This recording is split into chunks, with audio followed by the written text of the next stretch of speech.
I dagene frem mod den 14. marts 1920 valfartede flere tusinde mennesker til Flensborg. Nogle af dem med skib helt fra København, andre med tog sydfra.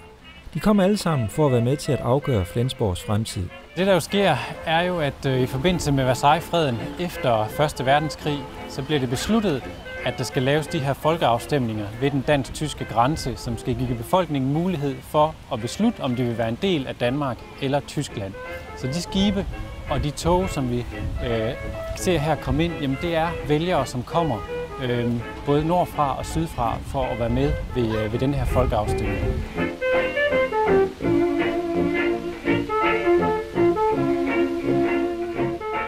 Dem, der kommer med skibene, det er jo primært danskere, som kommer til Flensborg for at stemme. Det var sådan i forbindelse med afstemningen, at man havde lavet sådan nogle lidt særlige afstemningsregler, som betød, at hvis man enten var født i zonen, hvor der skulle afstemmes, eller hvis man havde været bosat der før år 1900, eller hvis man var en dansker, som var blevet udvist af de tyske myndigheder, så havde man mulighed for at stemme ved afstemningen. Og det betød jo, at man både sådan set fra dansk og tysk side lavede sådan en værgekampagne, hvor man forsøgte at få tyskere sydfra og danskere nordfra til at komme og stemme ved afstemningen. Blot en måned forinden, den 10. februar, havde der været en tilsvarende folkeafstemning i Nordslesvig, der i Danmark hed Sønderjylland. Her i den såkaldte zone 1 havde man stemt en bloc, og et massivt flertal på næsten 75% havde stemt for igen at komme til at høre under Danmark, efter at have været en del af Tyskland siden krigsafslutningen i 1864. Nu er spændingen så rettet mod zone 2 i Mellemslesvig, og især mod afstemningen i Flensborg, hvor man i modsætning til zone 1 stemte distriktsvis. Ville den store havneby mon også blive dansk? Her står vi foran det, der hedder Flensburger Hof. I dag er Flensburger Hof Flensborgs politigård, men i 1920 var det et hotel. Her på hotellet der boede der det, der hed den internationale kommission. Den internationale kommission, der bestod af den engelske og franske ambassadør fra Danmark, samt et medlem fra Norge og Sverige, skulle sikre en fri og uafhængig afstemning, og ikke mindst, at valgdagen forløb roligt.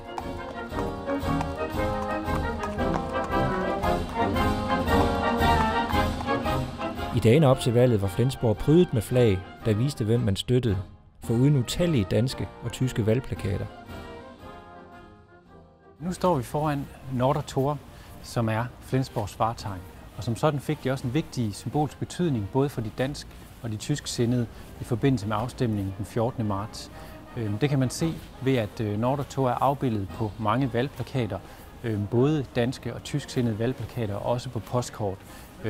Så Nordre Tor havde en vigtig symbolsk betydning, og det kunne man også se ud fra, at det som tit var sådan en slags udgangspunkt for danske og tyske valgoptog igennem byen. På selve valgdagen var spændingen stor. Flensborgs gader blev fyldt med mennesker, og mere end 90% af de stemmeberettigede afgav deres stemme. Ville Flensborg mon igen blive dansk, når nu den nationale selvbestemmelse var udgangspunktet for grænsedragningen? I forhold til valgresultatet, jamen der må man sige, at i hele zone 2, der blev det en overbevisende tysk sejr. Der var 80%, der stemte for, at zone 2 skulle forblive tysk. Lidt bedre for de danske gik det i Flensborg. Her var der 75%, som stemte for, at det skulle forblive tysk.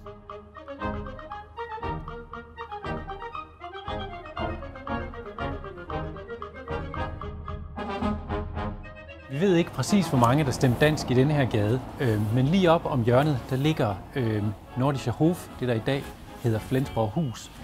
Og her var der et stemmested, og det var der, hvor danskerne stod stærkest i hele Flensborg. Der var der 557, som stemte dansk, mod 760, som stemte tysk. Var resultatet en afspejling af, at danskheden faktisk stod sværere i Flensborg, end mange danskere havde håbet? Eller var det afstemningsreglerne og det forhold, at der kom mange flere tilrejsende stemmeberettigede tyskere end danskere? Efter valget opstod der blandt nogle danskere den forestilling, at det hele kunne være gået mere retfærdigt til.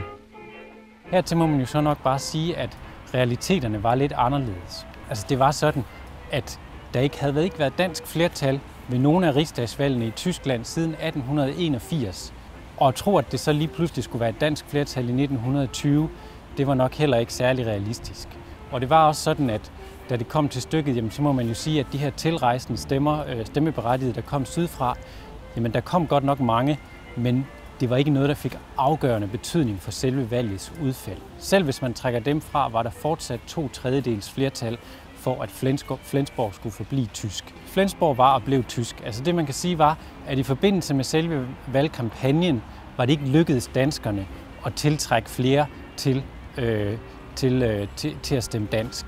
Og det var ligesom det, der var afgørende, mere end egentlig uretfærdige stemmeregler eller valgpåvirkning fra tysk side.